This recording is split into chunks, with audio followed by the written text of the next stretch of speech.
Rebonjour les gens, j'espère que vous êtes bien installés. On est reparti pour la deuxième partie de ma petite aventure sur Terraria. Alors là, on va continuer à prendre un petit peu d'arbre en attendant que la nuit tombe, parce que le bois dans Terraria est une ressource maîtresse. On n'en a jamais trop du bois de toute façon dans le jeu, parce que vous verrez à des moments où vous allez vous dire « Mince, il me manque quelque chose pour faire mon épée, ou ma pioche. Mais qu'est-ce ?» Oh, mais oui, du bois, c'est ça, du bois.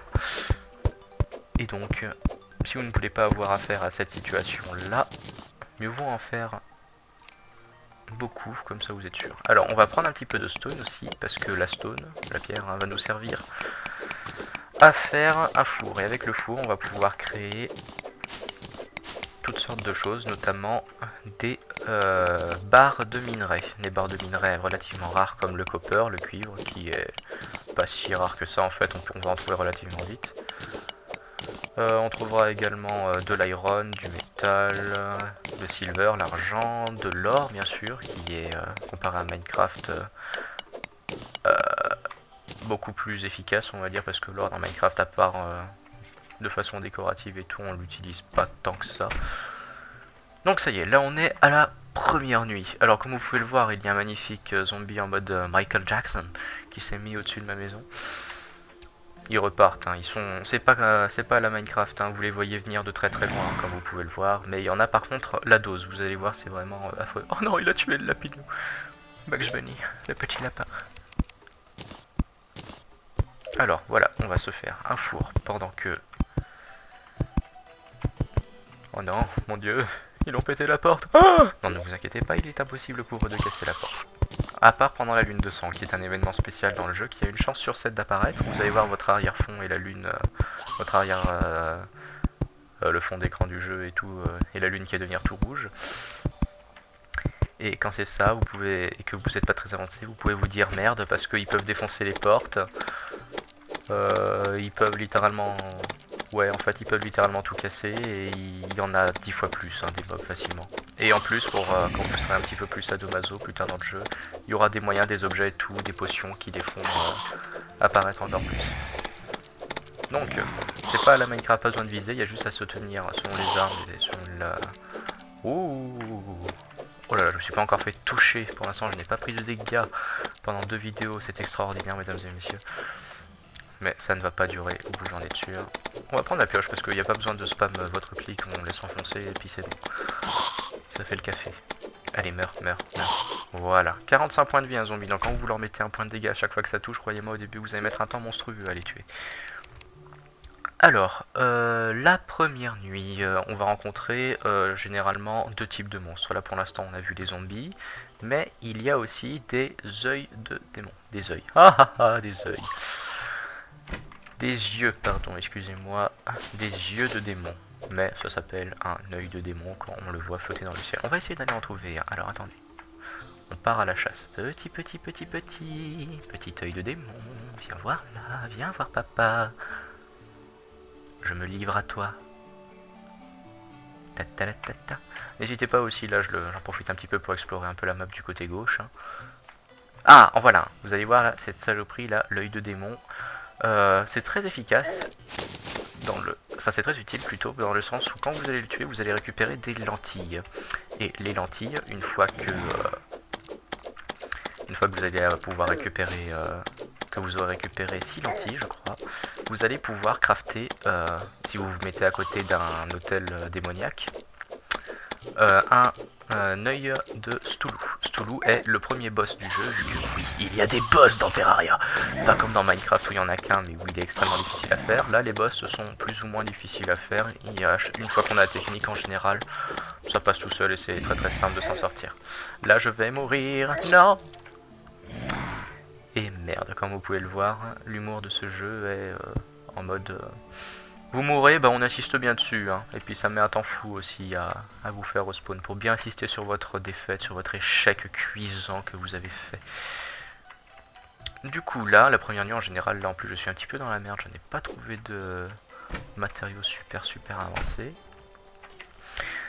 Et bien il y a le choix, soit vous attendez ici comme un clampin, soit vous allez, vous pouvez partir... à l'aventure et tout, c'est à vos risques et périls, sachant que vous n'avez que 100 points de vie. Il y a possibilité d'en avoir jusqu'à 400 dans le jeu en ramassant des réceptacles de cœur qui se trouvent un peu partout dissimulés dans la map. À la Zelda, un réceptacle de cœur, un réceptacle de cœur vous donne un cœur supplémentaire, ce qui augmente de 20 points votre santé à chaque fois. Bon, alors là, inutile de le dire, je suis relativement dans le caca. On va en profiter pour agrandir un petit peu la maison et la rendre un petit peu plus fonctionnelle et classe. Allez, nous sommes partis. On va prendre une porte. Hop, comme ça, des deux côtés, c'est beaucoup plus ergonomique, beaucoup plus pratique. Il y a 3 zombies à ma porte, je ne sais pas quoi faire. Oh my god.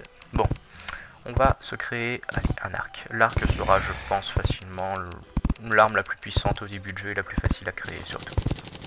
On va se faire une bonne... Ouais, ça suffit largement.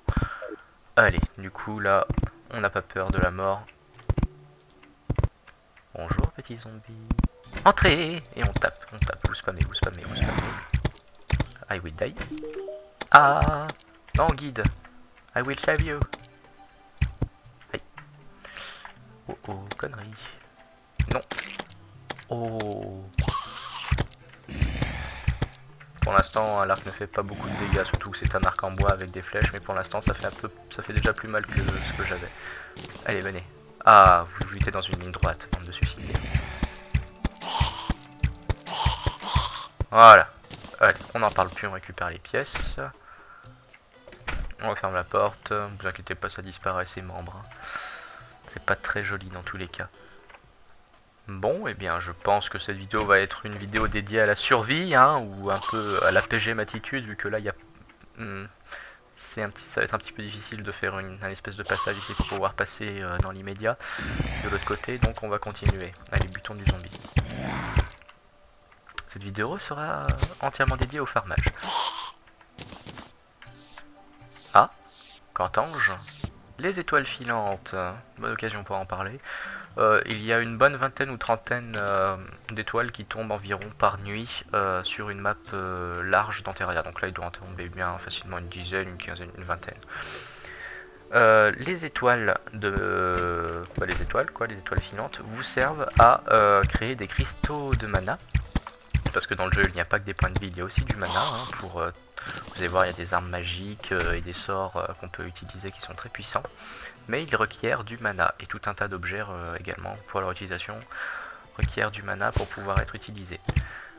Donc il faut en avoir 10, hein, des étoiles, il faut en trouver 10, et après vous ouvrez votre inventaire et vous allez voir qu'il vous propose de faire le cristal en question. Vous le créez, surtout vous l'utilisez. Petite note à faire très attention, ne lâchez jamais vos étoiles, comme je vais le faire là, ne lâchez jamais vos étoiles comme ça le jour, sinon elles disparaissent.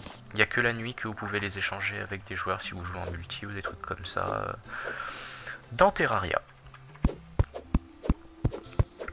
Bon, cette vidéo sera plutôt assez molle, hein, dans le sens où il n'y a pas grand chose à faire la première nuit à part survivre. Hein. C'est le maître mot de toute façon du jeu. Hein. La survie.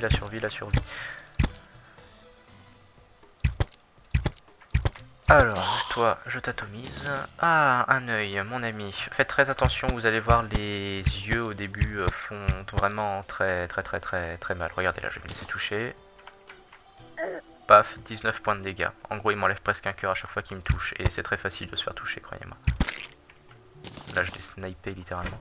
Vous avez une petite chance aussi de récupérer des flèches à chaque fois que vous touchez un monstre. Voilà, bon.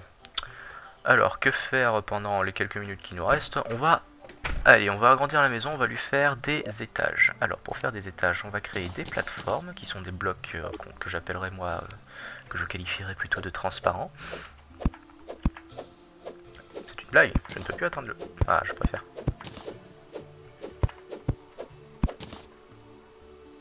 Qu'est-ce qu'elle a, la Copper Axe? D'accord.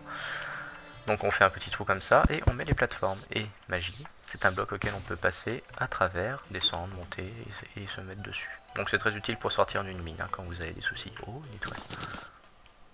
Je l'avais entendu. Et faites attention aussi parce que les étoiles disparaissent à partir du jour. Oh, encore une. Allez, on va aller récupérer tout ça. Nickel. Maintenant on va rentrer en vitesse avant de se faire rape encore une fois.